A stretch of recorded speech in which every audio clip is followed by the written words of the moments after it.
some guys who said deadlift? I'm sure somebody said deadlift. That's probably a lot of people want to say deadlift. A big debate we've been having lately on the Massnomics podcast with several of our more recent guests. If a lifter walks into your gym, you've never seen this lifter before, you have no prior knowledge of their lifting ability whatsoever. Your goal is to be able to best gauge their overall strength by watching them perform one lift, one exercise only. You only get to watch them do this one lift, and you want to best gauge their overall strength, whatever you consider that to be. What lift would you have them do in order for you to take your best guess? That's a really good question. We've had a lot of different answers from some, we talked about that with Dave yesterday. There's been a really, really broad way that people analyze that and think about the way that they would interpret it. The continental clean and press. Well, that's, I think, the first time we've gotten that one. Yeah. Yeah. It's like I'm a sports scientist.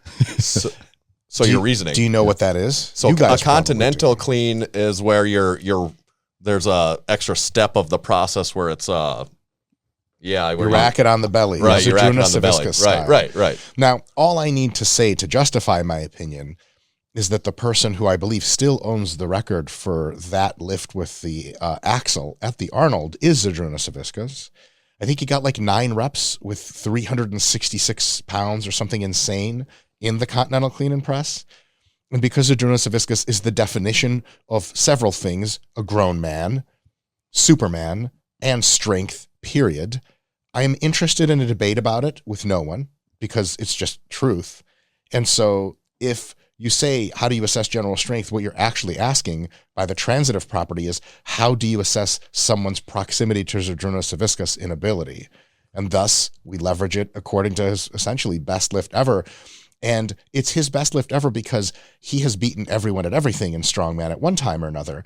But at several Arnolds, and I'm sure you guys have seen all these, there were several times where he just left the entire pack behind by like a factor of 2. Like the next best guy got like 4 reps and he got 9. I remember being at one of the Arnolds live and everyone in the crowd, it was like 90 seconds and he got like 9 reps and everyone was just like, what the fuck is going on?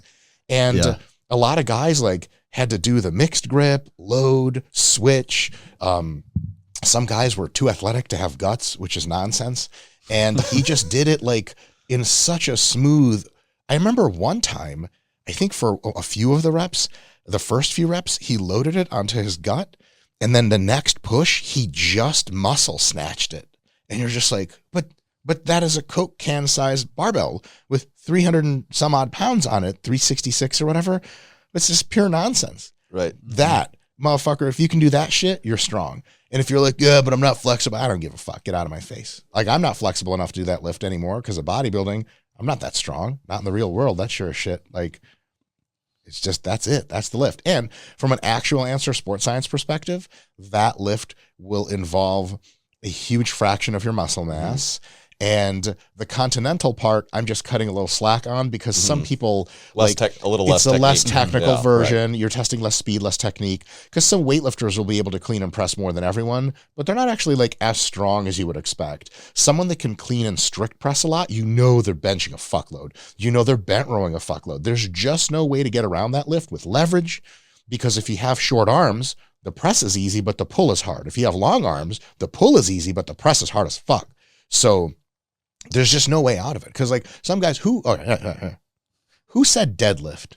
I'm sure somebody said deadlift. That's probably a lot of people want to say deadlift. Yep. We agree. Because like some skinny motherfucker pulling 600, get out of my face. Exactly. Hey, what do you bench? Like, I broke 135 last week. Like kilos? Like, no, pounds. That's the reason to both of us why deadlift is not the right answer. It's actually one of the wrongest answers because deadlift involves the most trickery of all the lifts. That's what we've gone into depths of analyzing that exact It's the same easiest thing. one to manipulate in your favor, depending on your body type, your different leverages. Oh, body type, I think, is such a huge. Yeah, congratulations, you have long arms. Yeah, and a short torso. Slow fucking clap. Not everyone who deadlifts a lot is Ed Cohen. But anyway, sorry to cut you off. Well, one of the answers that's come up that I've started to kind of like to, people like the idea of maybe like a high handled, like I liked, someone said high handled farmer's carry. I kind of start to get behind that. They say high handle, so it like maybe removes some of the, it's a lesser technique.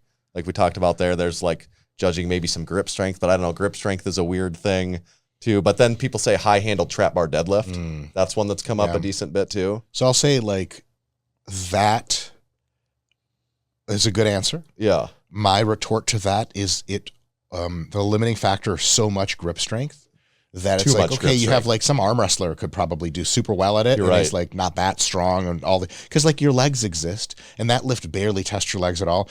There's, you guys are of course historians of strength. Jani Virtanen. Yeah. 2000 world's strongest man, year 2000. Yeah.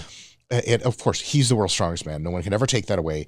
But the events were very favorable to him. He's a tall guy, very lanky, very strong. It's just like Finnish people are just nonsense strong for no discernible reason, literally, because you're like, but you're not that jacked. Where is it coming from?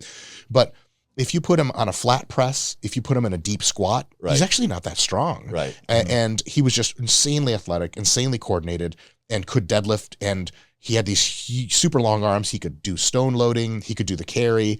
He would do amazing at that kind of thing. But overall total body strength is a little bit different than even winning world's strongest man. True. But if you think about like, what does it take to do a continental clean and press? You can just start checking things off, like weak back, you're out.